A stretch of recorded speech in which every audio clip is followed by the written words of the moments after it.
Stories. Love stories.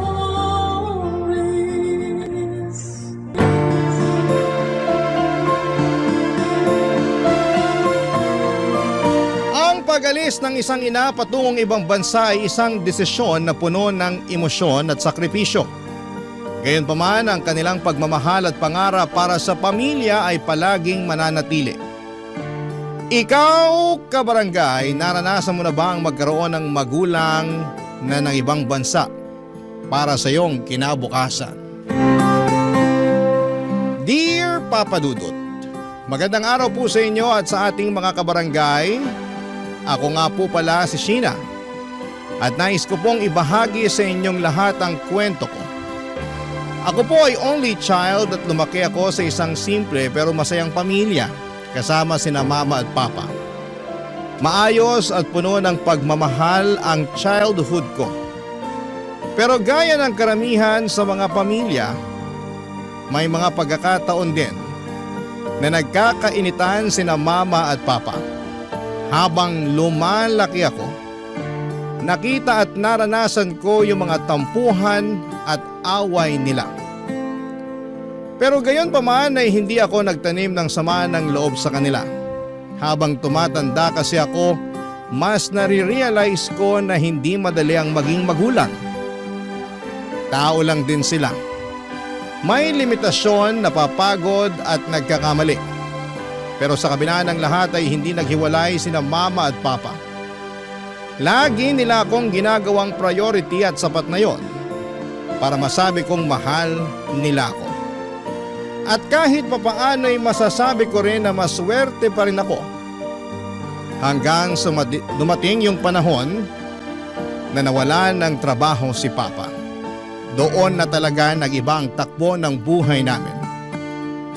Unti-unting dumami ang mga utang namin at halos araw-araw na nagtatalo ang mga magulang ko. Lalo na tungkol sa pera. Dumating yung araw na sinabi ni mama na nagbabalak na siyang mag-abroad para makapagtrabaho. Masakit sa akin yon kasi bilang anak, natural lang na ayaw kong mapalayo sa mama ko. Pero alam ko rin na kailangan yon kasi kailangan naming bayaran ang mga utang. At kailangan rin ng pangtusto sa pag-aaral ko. Nangako naman si Papa na maghahanap siya ng bagong trabaho para mas makaraos kami kahit papaano. Pagkalipas ng ilang buwan ay dumating na yung araw ng pag-alis ni Mama para makapagtrabaho sa ibang bansa. At kaming dalawa na lamang ni Papa ang naiwan sa bahay. Sobrang lungkot ko noon, pero hindi ako nagtampo. Alam kong ginagawa to ni Mama para sa kabubuti ng pamilya namin. At yun ang isa sa mga bagay na habang buhay kong tatanawin na utang na loob kay Mama. Pagkaalis ni Mama ay hindi na nag-aksaya ng oras si Papa para kausapin ako. Pinag-usapan namin kung paano na ang magiging takbo ng buhay namin lalo na't ngayon at wala na si Mama sa bahay. Hindi ko makakalimutan ang pag-uusap namin ni Papa noong araw na yon kasi kakalis lang ni Mama, Papa Dudut.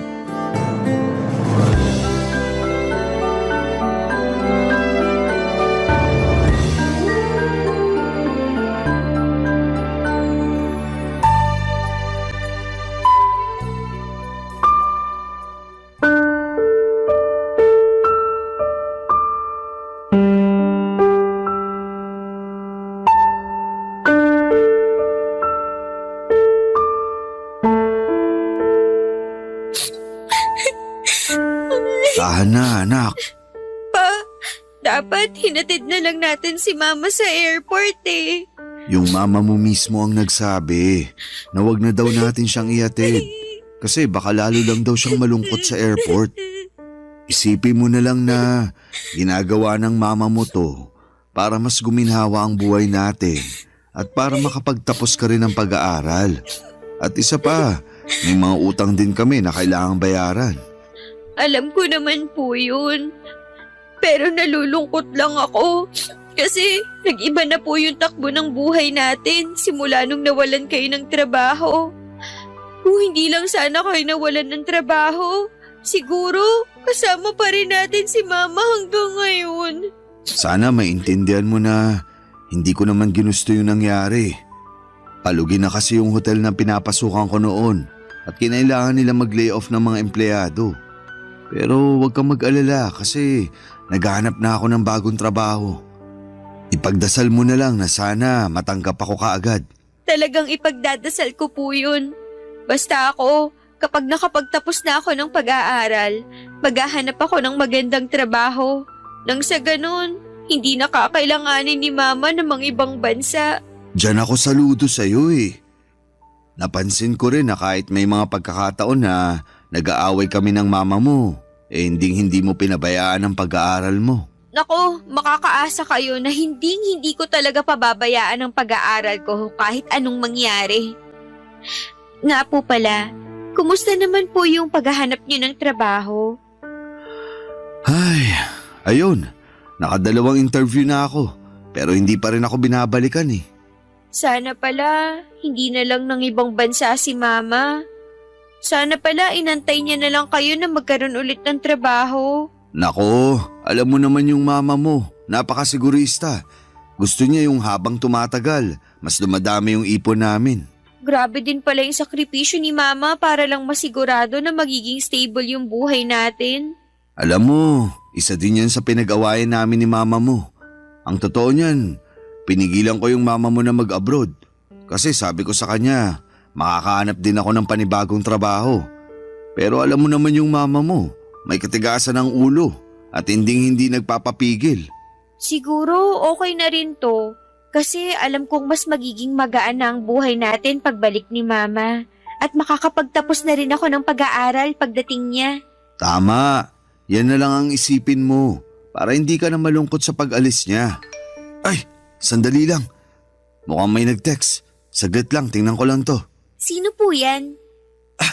Natanggap ako sa restaurant na in-applyan ko. May trabaho na ako. Ha? Seryoso kayo pa? Oo, matutulungan ko na rin ang mama mo sa mga gastusin natin. Masaya po ako para sa inyo. Salamat anak. Lagi mong tatandaan na lahat ng ginagawa namin ng mama mo ay para din sa'yo, okay? Alam ko naman po yun. Kaya mahal na mahal ko kayo eh. Ang sweet naman ng anak ko. Pahakap nga. Mahal na mahal din kita, sobra. Nga po pala, kailan kayo magsisimula sa bago niyong trabaho? Sa makalawa na raw. Nga pala, ayos lang ba sa'yo kung may iwan ka mag-isa sa bahay habang nasa trabaho ako? Syempre naman po. Kaya huwag kayong mag-alala kasi kadalasan nasa school naman ako eh. At isa pa, 19 na po ako. Kaya ko na ang sarili ko. Basta kung may kailangan ka, wag ka magdadalawang isip na tawagan ako, ha? Opo pa. Oh, halika na. Saan po tayo pupunta? Kakain tayo sa labas. May trabaho na ako, di ba? Magsa-celebrate tayo. Pa naman, gagastos pa kayo. Dito na lang tayo sa bahay. Akong bahala dyan. Minsan lang naman mangyari to. Tsaka, mabuti na yung paminsan-minsan nakakakain tayo ng pagkain na mahirap bigkasin. Kayo talaga. Sige po, magbibihis lang ako. Bilisan mo, ha? Kumain kami ni Papa sa isang mamahaling restaurant noong araw na yon para ipagdiwang ang pagkatanggap niya sa bago niyang trabaho. Sobrang saya ko noong araw na yon kasi kahit papaano'y gumaan yung pakiramdam ko. At hindi ko na masyadong naaalala ang pag-alis ni Mama. Sa sobrang busog at saya namin ni Papa noong araw na yon, pag-uwi namin sa bahay ay pareho na lamang kaming napahiga at agad na nakatulog. Pero syempre dumating din yung mga araw na naramdaman ko na wala na talaga si Mama kasi sobrang tahimik ng bahay at ramdam ko talaga yung puwang na iniwan ni Mama. Hindi naging madali ito sa akin kaya palagi kong tinatawagan si Mama. At sa bawat tawag ay parang unti-unti ko nang natatanggap na kailangan naming magkalayo pansamantala. Buti na lang talaga at mukhang masaya at maayos si Mama sa pinagtatrabahuhan niya.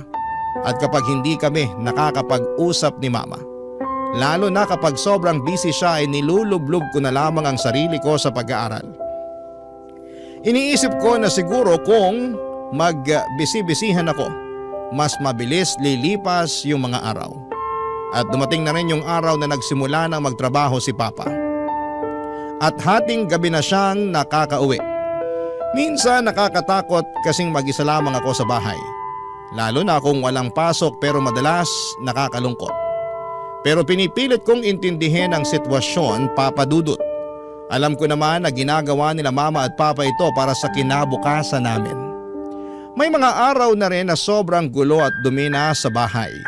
Hindi dahil sa tamad kami kundi dahil pareho kaming palaging pagod ni Papa. Napapansin ko na talaga na may mga bahagi na ng bahay na nababalot na ng alikabok. At yung mga halaman namin sa labas ay parang unti-unti nang nalalanta. Ang totoo niyan, kaya ko namang maglinis. Pero hindi ko lang magawa araw-araw dahil sa dami ng ginagawa ko sa school.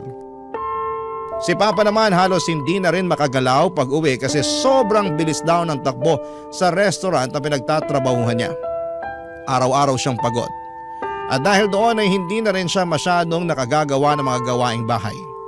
At dumating ding ang araw na pinag-usapan na namin ni Papa yung sitwasyon sa bahay.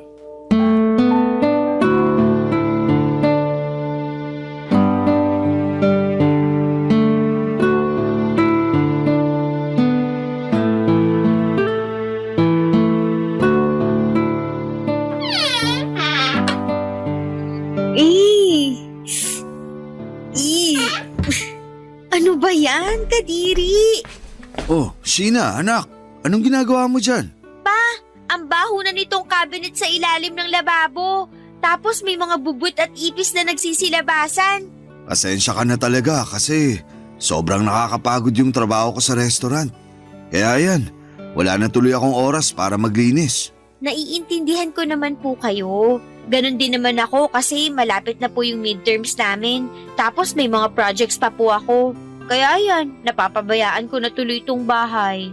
Sa palagay ko, mas makakabuti kung kukuha tayo ng kasambahay. Ano sa tingin mo? Okay naman po sana sa akin kaso Ano? baka kasi hindi natin mapagkakatiwalaan yan. Ang hirap po kasi magtiwala sa tao na hindi naman natin kaano-ano. Baka pag nakawan lang tayo niyan. Ganito na lang. Maghahanap na lang ako ng agency tapos doon tayo kukuha ng katulong.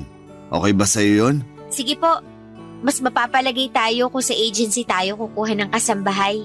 Huwag ka na ring mag-alala kasi ako na din ang kakausap sa mama mo tungkol dito, ha?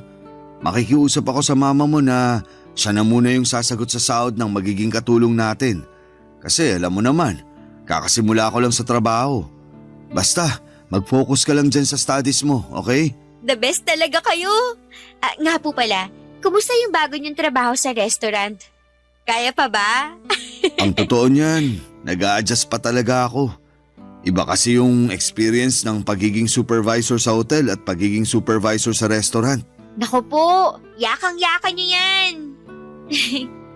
Pa, thank you nga pala ha. Thank you saan? Thank you kasi alam kong pareho kayong nagpapakapagod ni Mama sa trabaho para sa akin. Ano ka ba? Maniwala ka sa akin. Wala akong hindi kayang gawin para sa inyo ng mama mo. Naku, naiintindihan ko na po kung bakit nahulog yung loob ni Mama sa inyo. Aba syempre naman. Pero higit sa lahat, nabudol ko yung mama mo dahil sa gwapo kong to. Nararamdaman niyo ba yun? Yung alin? Yung hangin po. Para na po kasi akong lili pa rin ng hangin sa sinabi niyong yan. Ah, ganun ha? Alam mo bang pinadala sa akin ng mama mo yung allowance mo?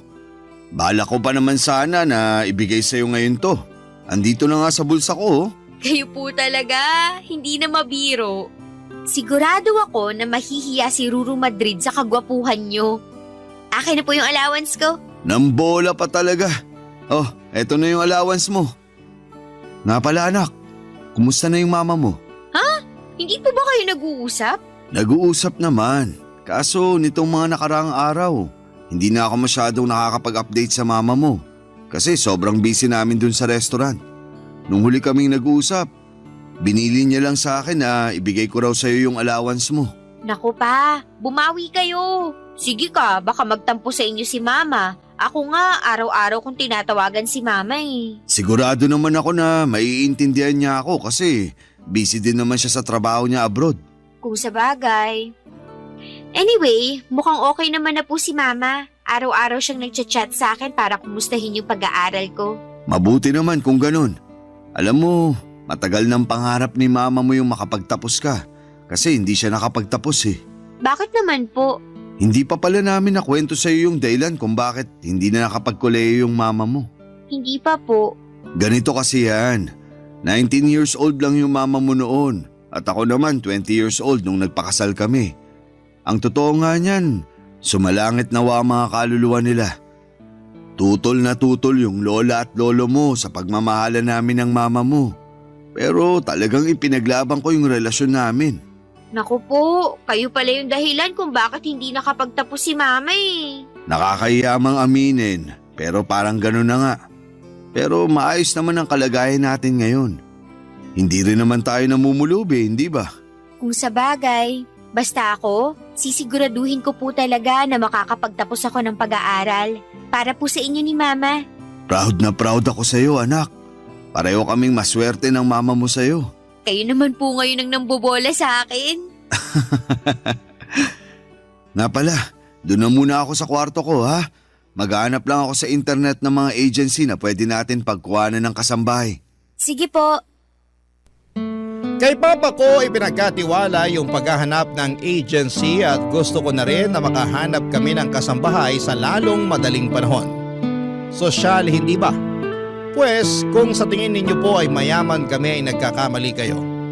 Hindi po kami mahirap pero yung kinikita kasi nila Mama at Papa ay hindi rin sapat para matawag nyo kaming mayaman. May mga gabi talaga na napapadasal na lamang ako na sana'y manalo kami sa loto. Sana yung iniisip na lang namin ay kung paano gagastusin ang napakaraming pera.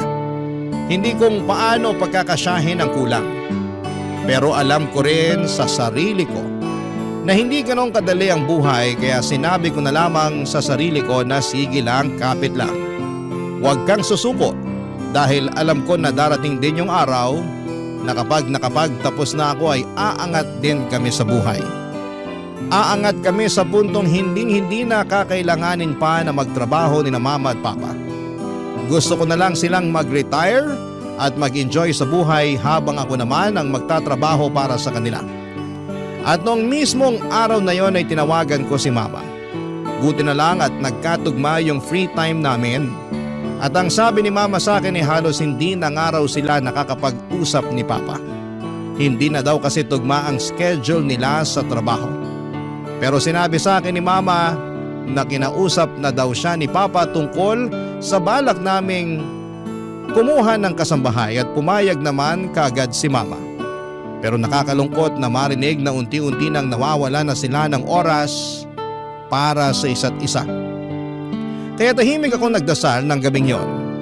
Hiningi ko kay Lord na sana'y hindi mapagod ang mga magulang ko at hindi lang sa trabaho, kundi pati na rin sa relasyon nila.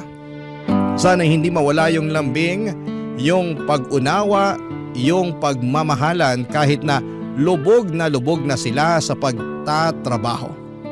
Kasi sa totoo lang, sila na lang talaga ang sandigan ko. Sila Mama at Papa ang tanging inspirasyon ko kung bakit ako patuloy na nagsusumikap at nangangarap sa buhay, Papa Dudut. Barangay Love Stories. Barangay Love Stories. Dumating na rin ang araw na may nakontak na raw si Papa na magandang agency. At sa mismong araw din na yon ay may ipapadala na raw na kasambahay ang agency na tinawagan ni Papa. Ang totoo niyan, Papa Dudut, hindi pa rin ako mapakali. Ang ibig kong sabihin ay paano kung magnanakaw o may masamang balak ang makuha naming kasambahay. Ang dami kong iniisip pero pinilit ko na lamang natigilan na ang pag-overthink. Ang iniisip ko na lamang na sa wakas may makakatulong na rin sa amin ni Papa sa mga gawaing bahay. Na sa wakas ay hindi ko na kailangang tiisin yung baho at dumi ng cabinet sa ilalim ng lababo. At sa wakas ay madidiligan na ulit ang mga halaman namin at wala na rin akong makikitang alikabok at agyo sa bawat sulok ng bahay namin. At ang totoo niyan ay hindi ito ang unang pagkakataon na magkaroon ng kasambahay kasi nandito pa si mama, siya talaga ang gumagawa ng mga gawaing bahay. Ang problema kasi hindi ko inakala na ganito pala kabisi ang buhay ng isang college student. Iba kasi nung high school, mas chill at mas manageable ang schedule ko. Kaya naman mas nakakatulong pa ako sa mga gawaing bahay. Pero sa college, halos lahat kailangan kong pagsabay-sabayin. Projects, deadlines, at requirements. Kaya na-realize ko na mas okay na rin na may kasambahay kami para mas makapag-focus na talaga ako sa pag-aaral. Napaisip nga rin po ako na sobrang swerte pala talaga ng mga Pilipino kasi balita ko mahal daw ang kumuha ng kasambahay sa ibang bansa. Kaya doon ko rin naisip na dapat ay i-appreciate natin ang pagkakataon na may kasambahay tayo. At yun na nga, Papa Dudut. Makalipas ang ilang oras ay dumating na rin yung kasambahay na inaasahan namin ni Papa.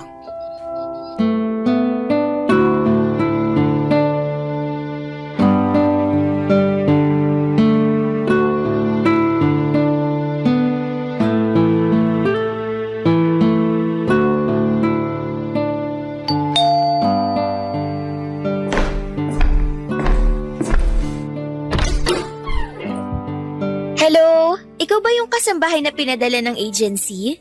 Ay oo, ako nga po. Halika, pasok ka. Maupo ka rito sa sala. Salamat. Kayo po ba yung magiging amo ko? Ah, hindi. Anak lang ako. Ang totoo niyan, yung papa ko ang magiging amo mo.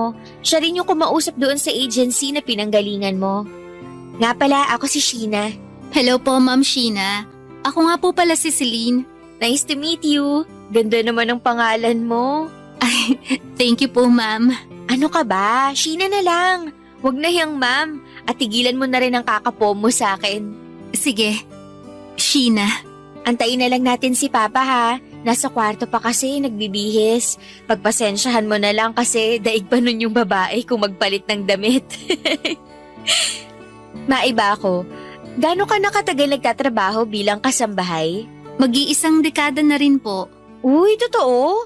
Ang tagal na rin pala. Kaya nga ang totoo niyan wala namang problema dun sa huling pamilya na pinagsilbihan ko. Kaya lang nag-migrate sila sa ibang bansa. Kaya yun, kinailangan kong umalis. Ah. Uy pa, mabuti naman at natapos na rin kayo sa wakas. Akala ko hindi na kayo lalabas eh. Ito talaga, sobrang mainipin. Ay, nga pala, Celine yan si Papa Rodolfo ko. Siya ang magiging amo mo. At pa, siya si Celine. Siya yung kasambahay na pinadala ng agency. Kakadating niya lang. Ah, hello. Hello, sir. May maliit na kwarto dun sa dulo. Yun ang magiging kwarto mo ha. Sige po, thank you. Magpahinga ka na muna ngayon. Bukas ka na magsimula. Nakakahiya naman. Pwede naman ako magsimula ngayon. Wala namang problema sa akin yun kasi sanay naman po ako sa gawaing bahay. Nako, Celine, tama si Papa. Huwag ka nang tumanggi. Magpahinga ka na lang muna. Sige po, ma'am. Ay, ano ba yan? Di ba kakasabi ko lang sa'yo na wag mo na akong tawaging ma'am?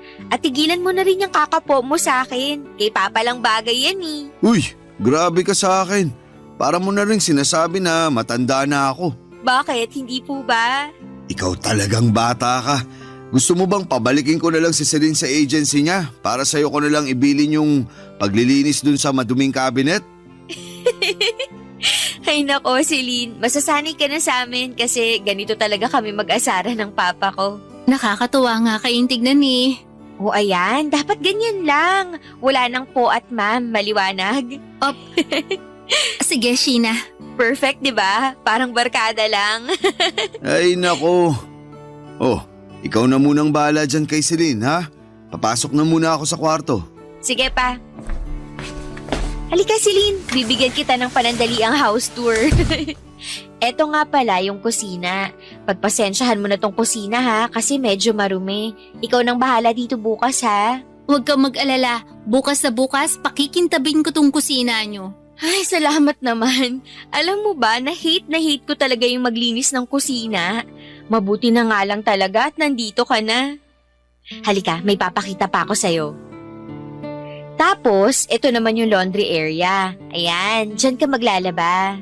Maganda yung laundry area nyo ang laki. Bukas sa bukas, sisimulan ko na rin ang paglalaba. Hulog ka talaga ng langit. Dito naman tayo. Tapos yan yung maliit namin na garden. Uy, pasuyo na lang ako sa mga halaman dyan ha. Karamihan dyan halos hindi pa nga nadidiligan kasi sobrang busy namin ni Papa. Ako na bahala dyan. Ay, oo nga pala, bago ko makalimutan. Pahingi ako ng number mo para makontak ka namin kung sakaling wala kami ni Papa dito sa bahay. Eto yung cellphone ko, pakisave na lang yung number mo dyan. Sige. 0926. Ayan, nasave ko na. Perfect! Ako na rin ang magbibigay kay Papa nitong number mo. Sige na, pumasok ka na dun sa kwarto mo. Magpahinga ka na muna. Papadudod hang ako kay Celine na mga panahon na yon. Maayos niyang nagagawa lahat ng mga gawaing bahay mula sa paglilinis, pagluluto, paglalaba hanggang sa mga maliliit na bagay na minsan nakakalimutan na naming bigyan ng pansin. Wala akong masabi pagdating sa kalidad ng trabaho niya. Kasi talagang maayos at maasikaso siya. Hindi rin siya nagdadalawang isip tuwing may ipapagawa kami sa kanya. Kahit minsan ay sabay-sabay pa yon, kaya niya talagang pagsabay-sabayin nang hindi nagrereklamo. Siguro'y nakakatulong din na bata pa siya. Parang nasa late 20s pa lamang yung edad niya. Kaya may lakas pa at hindi siya kaagad napapagod. Isa pa sa mga pinaka na-appreciate ko kay Celine ay ang pagiging trustworthy niya. Sa tuwing wala kami ni Papa sa bahay, panatag ang loob namin. Walang nawawalang gamit at tuwing umuwi kami ay maayos ang lahat. Malinis ang bahay, nakahain na ang pagkain at alam niya na kaagad ang gagawin kahit na hindi mo na siya utusan. Kaya kahit papaano ay gumagaan din ang buhay namin dahil sa tulong niya. Lumipas nga ang mga buwan at naging consistent naman ang performance ni Celine. Tahimik lamang siya, hindi madaldal pero kapag kinakausap mo, maayos naman siyang sumasagot at magaling din. Wala kaming naging issue sa kanya kaya siguro'y naging kampante rin kami sa presensya niya sa bahay. Pero isang araw, noong nagpaalam ako kay Papa na mag-overnight ako sa bahay ng kaklase ko para gumawa ng group project. At habang naghahanda ako ng mga dadalhin kong gamit ay napansin ko na nawawala yung flash drive ko. Sobrang importante po noong flash drive na yon kasi doon nakalagay lahat ng mahalagang files ko para sa school. Kaya naman nagpanik na ako at hinalughog ko talaga ang bahay para lamang mahanap yung flash drive ko na yon, papadudot.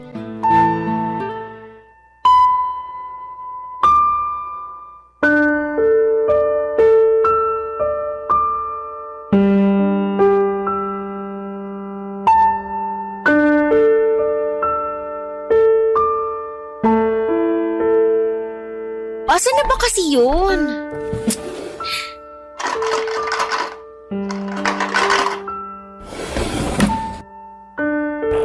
Nak, papasok ako ha. Oh, anong problema?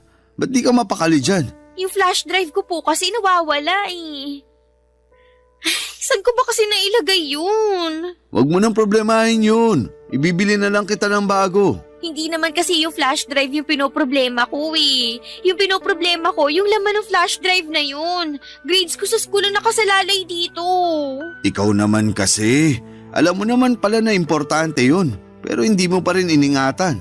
Nako pa, mamaya nyo na ako sermonan. Tulungan nyo na lang kaya ako. Celine! Halika nga rito. Pambihira ka talagang bata ka. Bakit sir? Ano po yun? May napansin ka bang flash drive dito sa bahay? Ha? Flash drive, yung maliit na sinasaksak sa computer. Wala. Wala akong napapansin na ganyan dito sa bahay. Celine, tulungan mo na nga lang siya sa paghanap ng flash drive niya. Sige po, susubukan kong hanapin sa sala. Check mo kaya yung bag mo. Tapos na po, wala doon. Nakakainis naman eh. Kumalma ka nga. Hinga ng malalim. Baka mamaya nasa bulsa mo lang pala. Bulsa. Ay, alam ko na. Oh, bakit? Dala-dala ko nga pala yung flash drive na yun sa school nung isang araw. Nilagay ko yun sa bulsa ng pantalon na sinuot ko. Hala, Oh, ano na naman? baka nalaban na ni Celine yung pantalon ko na yun. Kumalma ka. Puntahan mo na si Celine sa sala. Magtanong ka muna bago ka magwala.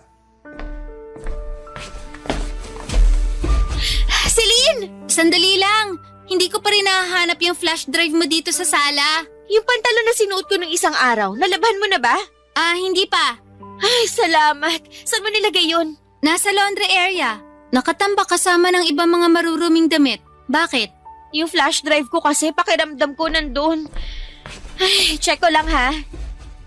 Eto yung laundry basket. Asan na ba yun? Ayan! Ay, sa wakas nahanap din kita. Oh, ano? Nahanap mo na ba? Opo, nasa loob nga ng pantalon ko. Mabuti na lang talaga at hindi pa nalalabhan to ni Celine. Sabi ko naman sa'yo, di ba? Ilagay mo na ulit sa laundry basket yung mga pinagkakakalat mo dyan. Doon lang ako sa sala. Sabihin ko kay Celine na nahanap mo na yung flash drive mo. Sige, ako na po ang bahala rito. Ang baho ng mga damit ni Papa. Kadiri. Mga lalaki talaga, kahit kailan dugyot. Sandali lang. Ano to? Parang papel. Hala, may naiwan atang pera si Papa dito. Matingnan nga. Ha? Resibo ng motel to ah. Pa, Oh, anak. Naayos mo na ba yung mga damit na pinagkakakalat mo? mukhang kayo ang may kailangang ayusin. Celine, umalis ka na muna dito. Iwan mo muna kami ni Papa. Sige. May problema ba? Paano to? Bakit may resibo kayo ng motel ha? Ano? Saan mo naman nahanap yan? Nakita ko sa bulsa ng shorts nyo. Wala yan, nak. May isang beses kasi sa trabaho na napagod ako. Kaya napagpasyahan ko na mag-check-in muna sa motel. Siguraduhin nyo lang po na nagsasabi kayo ng totoo. Madalang na nga lang kayo mag-update kay Mama, tapos lolokohin nyo pa siya? Hindi po nagpapakahirap si Mama sa ibang bansa para lokohin nyo. Makapagsalita ka naman. Yung mama mo lang ba yung nagpapakahirap? Akala mo ba hindi ako nahihirapan sa pagtatrabaho? Oo, siguro nga. Mas malaki yung sahod ng mama mo kaysa sa sinasahod ko sa restaurant. Pero wag mo naman sana ako maliitin. Hindi po sa ganun yun. Yung sa akin lang naman ay sana hindi nyo pinagtataksilan si Mama. Wala akong ginagawang masama. Maniwala ka. Siguraduhin nyo lang po. Kasi hindi ko po kayo mapapatawad kapag nalaman ko na may ginagawa kayong kalokohan. Hindi na po ako natuloy sa bahay ng kaibigan ko noong araw na yon. Kasi hindi ko pa rin kayang mag-move on sa natuklasan ko na pumunta pala si Papa sa isang motel. Sobrang nakakapanlumo po talaga, Papa Dudut, at hindi ko maiwasang magduda. Kasi sino ba naman ang pumupunta ng motel para matulog lang? Matapos yung usapan namin ni Papa ay nagkaroon na ng ilangan sa pagitan namin ni Papa. May kailangan ako kay Papa kay Celine ko palaging pinadadaan at ganon din si Papa. Naawa talaga ako kay Celine noon kasi siya yung palaging naiipit sa gulo namin ni Papa. Nagtatrabaho lang naman siya na maayos tapos ngayon ay nadadamay pa siya sa ilangan namin ni Papa. Nagdalawang isip din po ako kung ikakwento ko kay Mama yung tungkol sa resibo ng motel. Kasi ayokong ma-stress si Mama at baka magkagulo pa kami. Kaya naman nanahimik na lamang ako. Pero totoo po. Ang hirap magpanggap na okay lamang ako at minsan ay napapaisip ako kung tama ba ang ginagawa ko na hindi sabihin kay Mama yung tungkol sa natuklasan ko.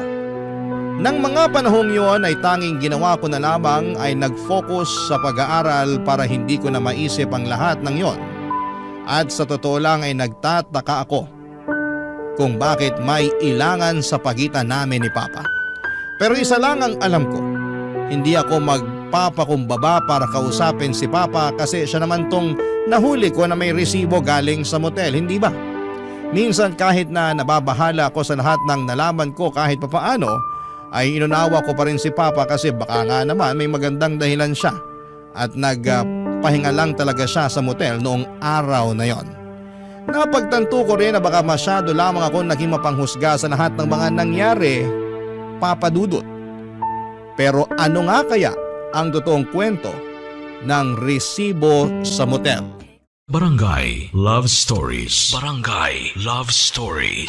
Noong nagkaroon kami ni Mama ng pagkakataon na mag-usap ng mas matagal, Pasimple ko siyang tinanong tungkol sa mga pinag-aawayan nila ni Papa noong nandito pa si Mama sa Pilipinas. Kasi Papa Dudut, madalas ko silang marinig na nag-aaway ni Mama pero ni minsan ay hindi ko inalamang kadahilanan. Sabi ko kasi noon ay problema nila yon bilang mag-asawa at ayoko na sanang makialam pa. Pero ngayon, nawala na si Mama at kami na lamang ni Papa ang natira sa bahay, parang nararamdaman ko na may karapatan na akong malaman ang mga bagay-bagay. Kinuwento sa akin ni Mama na matagal na pala niyang may hinala siya na may ibang babae si Papa. Pero palagi raw itong tinatanggi ni Papa. At hindi na rin pinatagal ni Mama ang isyo kasi wala naman siyang pruweba na makakapagpatunay na nambababae nga si Papa. Noong sinabi niya yon, gustong gusto ko na sanang isumbong sa kanya yung nakita kong resibo ng motel. Pero pinili ko na lamang na manahimik.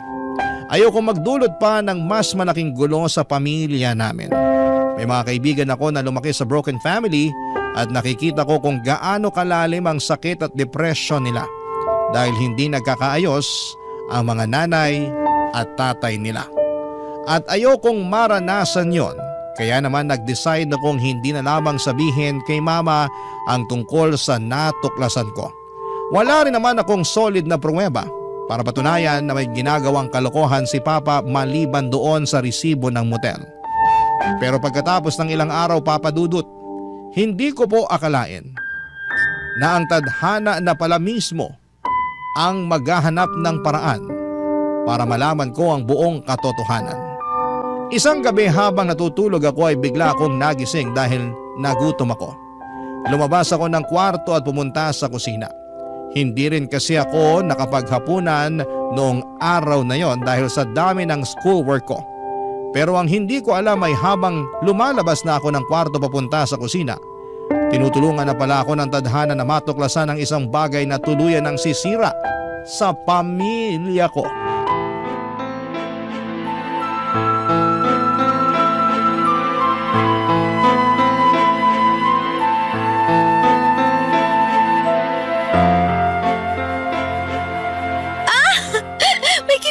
Ako dyan, ano ba? Wala kang magagawa kasi paliligayain kita ngayong gabi. Teka lang, paano si Sheena? Huwag kang mag-alala. Tulog na yun. Napagod sa dami ng projects niya. Perfect! Akong bahala sa'yo. Anong ibig sabihin nito? Walang iya kang babae ka? Sheena, mo? tumigil ka! Walaan ka Wala namin? kaming ginagawang masama. Huwag mo akong gawing tanga pa. Dinig na dinig ko sa labas yung paglalandian nyo. Anak, magpapaliwanag ako. Sige, ngayon nyo itanggi na wala kayong ginagawang kabulastugan. Grabe, napakawalang iya nyo. Hindi nagpapakapagod si Mama sa ibang bansa para lang pagtaksilan nyo. Palagi mo na lang pinaparamdam sa akin na mas malaki yung naaambag ng mama mo sa pamamahay na to. Na mas may pakinabang yung mama mo kaysa sa akin. Hindi ko ginusto na mawala ng trabaho sa hotel. Akala mo ba madali sa akin tanggapin yung mas malaki pa yung naiaambag ng mama mo sa pamamahay na to kaysa sa akin? Isang malaking kahihiyan sa akin yon bilang ama mo. Hindi ko gusto yung pakiramdam na nakatunga nga lang ako kasi ayaw kitang bigyan ng oportunidad na iparamdam sa akin na inutil ako. Sandali lang, nakatunga nga. Akala ko ba may trabaho kayo sa restaurant? Wala yun. Nabigla lang ako sa sinabi ko. Utang na loob. Alam ko nagsisinungaling kayo. Ganyan na ganyan yung mukha nyo nung nalaman ko yung tungkol sa resibo ng motel. Rodolfo, sabihin mo na lang sa batang yan ang totoo. Manahimik ka, hindi kita kinakausap. Napakabastos mo talaga.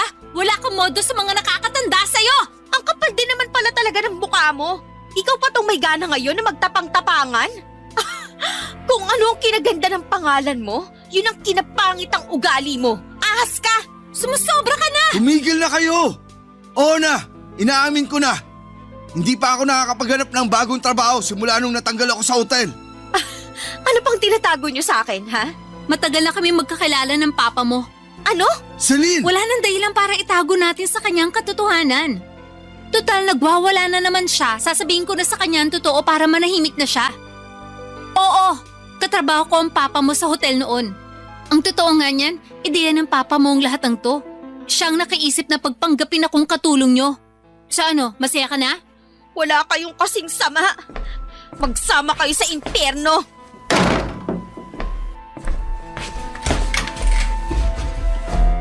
Anak, sandali lang!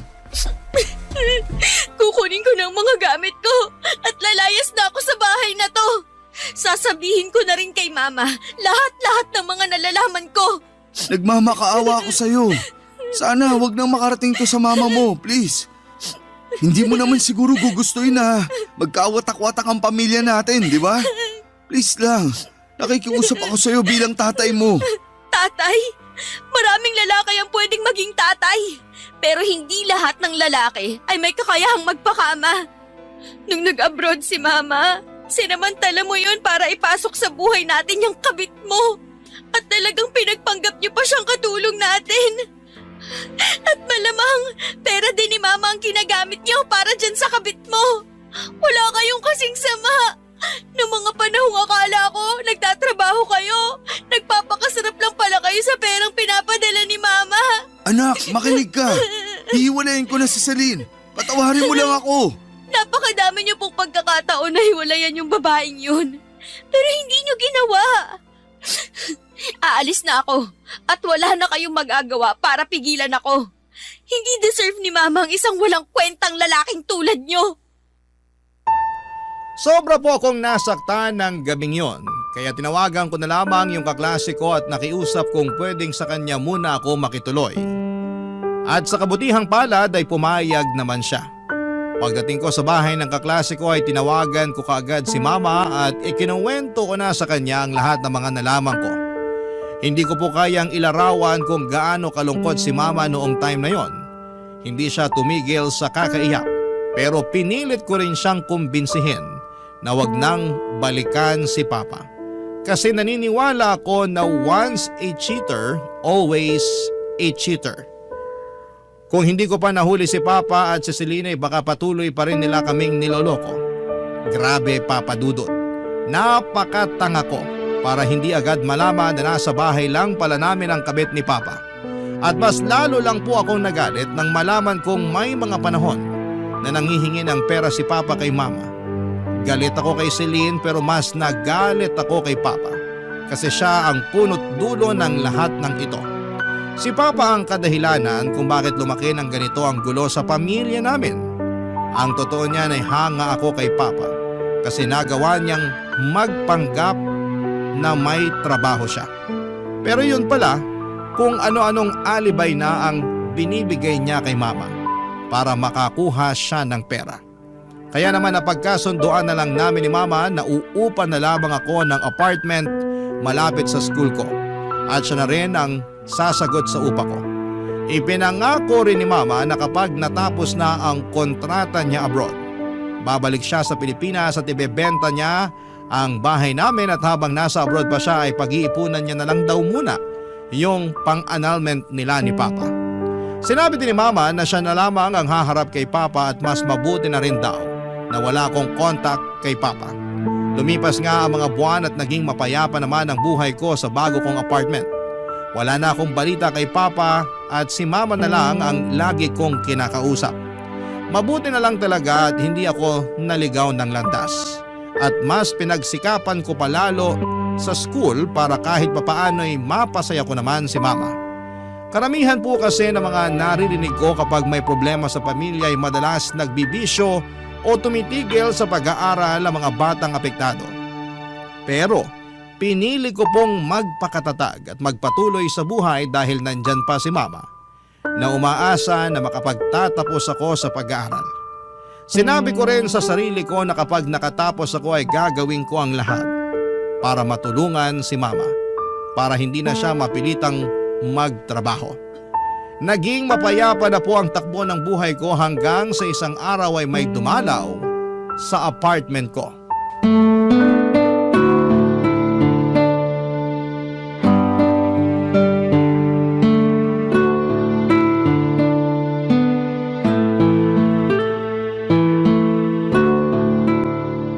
Siyempre naman, Ma. Ay nako, wag po kayong mag-alala. Pagbalik niyo dito sa Pilipinas, dito na kayo sa apartment titira kasama ko. Ay, Ma, sandali lang ha. May tao yata sa labas. Tatawagan ko po kayo mamaya. Sige po. Bye, Ma. Love you. Sandali lang! Anong ginagawa niyo dito? Ba't punong-puno ng pasaya ang mukha niyo? Anak, Paano niyo nalaman yung address ko, ha? tinanong ko yung kaklase mo sa Facebook. Umalis na ho kayo bago ko tuluyang makalimutan na tatay ko kayo. Anak, matagal ko nang hiniwalayan si Celine. Kalimutan na natin lahat na nangyari. Please. Miss na kita. Please naman anak. Bigyan mo naman ako ng second chance. Yung second chance, para yun sa mga tao na nagkamali pa. Pero yung ginawa niyo sa amin ni Mama, hindi yun pagkakamali. Choice niyo yun. Sinadya niyo yun. Sinadya mong lokohin kami. Walang kapatawaran yung ginawa niyo sa akin at lalong-lalo na kay Mama. Huwag mo naman akong pahirapan ng ganito. Nahihirapan kayo? Pasensya na ha, pero mas nahirapan ako nung pinagtaksilan mo si Mama. Anak naman, hanggang kailan tayo magiging ganito? Hindi ko alam, pero ito lang ang alam ko. Yung sakit na dinulot niyo sa amin ni Mama, nararamdaman ko pa rin at nanunuot pa rin hanggang ngayon. Anak, I'm sorry. Pero pinapangako ko sa'yo na hindi ako titigil hanggang sa mabuko ulit ang pamilya natin. Utang na loob pa? Palayain niyo na kami ni Mama. Hindi pa ba sapat yung hirap at sakit na dinanas namin sa inyo? At sa tingin mo ba hindi ako nahihirapan ngayon? Pinagbayaran ko na ang kasalanan ko sa inyo ng mama mo. Nakikita mo naman tong mukha ko ngayon, di ba? Sinugod at binubog ako nung asawa ni Celine. Grabe, saan kayo nakakakuha ng lakas ng loob para sisihin pa sa akin yan? Patong-patong na yung mga kasinungalingan ninyo.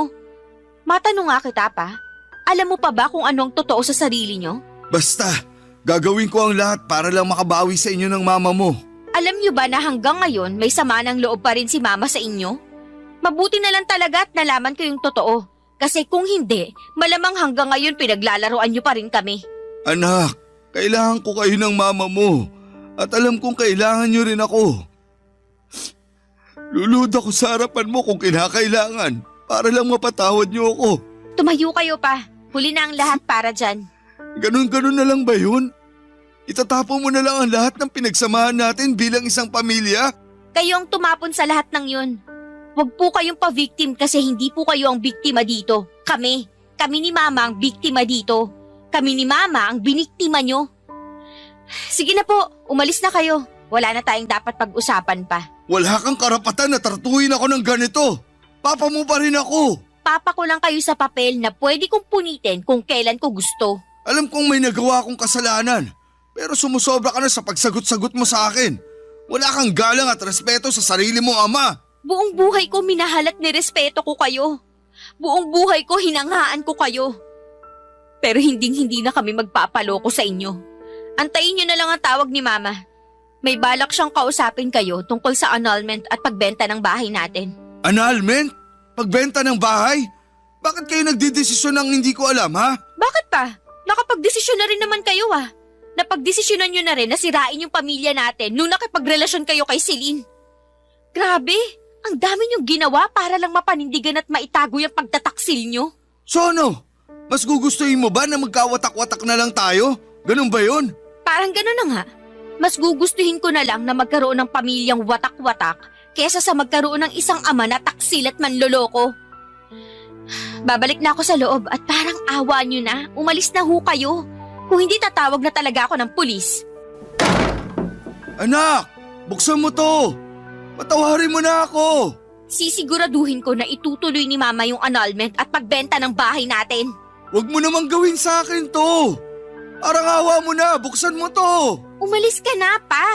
Kung kayo rin lang naman ang magiging papa ko, mas mabuti nang wala na akong ama. Simula sa araw na to, pinapalaya ka na namin ni Mama. Aaminin ko po na sobra akong nakonsensya sa mga sinabi at ginawa ko kay Papa ng araw na yon. Pero hindi nyo rin naman po ako masisisi kung nangibabaw ang galit at sakit ko. Kasi hindi madaling tanggapin ang ginawa ni Papa. Siguro may mga ibang tao na magsasabi na patawarin mo na kasi Papa mo pa rin naman yan. Pero para sa akin ay hindi pwedeng gamitin na rason ang pagiging tatay o ama para pagtakpan ng isang kasalanan. Ang pagiging tatay ay hindi nangangahulugang may karapatan silang mag-iwan ng napakalalim na sugat. Hindi pagkakamali ang ginawa ni Papa kundi isang desisyon. Sinadya niyang pagpanggapin itong si Celine na maging kasambahay para lamang magkaroon sila ng quality time. Minsan nga naiisip ko na baka sinadya niya talaga na hindi linisin ang bahay para maisingit ang ideya na kumuha ng kasambahay.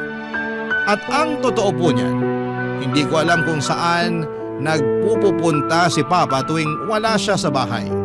At ang totoo niyan ay wala na akong balak alamin yan kasi hanggang ngayon nanggigigil at nanggagalaiti pa rin ako tuwing naaalala ko ang mga ginawa ni Papa at kung paano niya kaming pinagmukhang tanga at pinaikot ni Mama. Tuluyan ko nang pinutol ang ugnayan ko kay Papa, blinako na po siya sa mga social media at pagkatapos ng araw na yon ay hindi na siya nagpakita o nagtry na makipag-communicate sa akin. Napaisip ako na ang dali niya namang sumuko kaya mas lalo ko na lamang nararamdaman na tama ang naging desisyon ko na tuluyan nang tanggalin si Papa sa buhay ko.